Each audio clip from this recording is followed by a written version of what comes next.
dadalamdar-ku.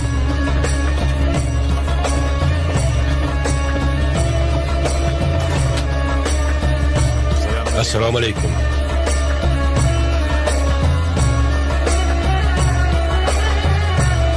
İstanbul katta shahar.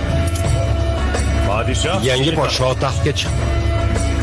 Ba'zi miyasi ayniganlar bu odatimizga to'g'ri kelmaydi deb baqirib, bosh ko'tarishmoqda. Podshoh ham odatga amal qilib, hadya tarqatib kattaligini ko'rsatmoqda. Ammo jarroh podshohdan bitta ovga chiqib,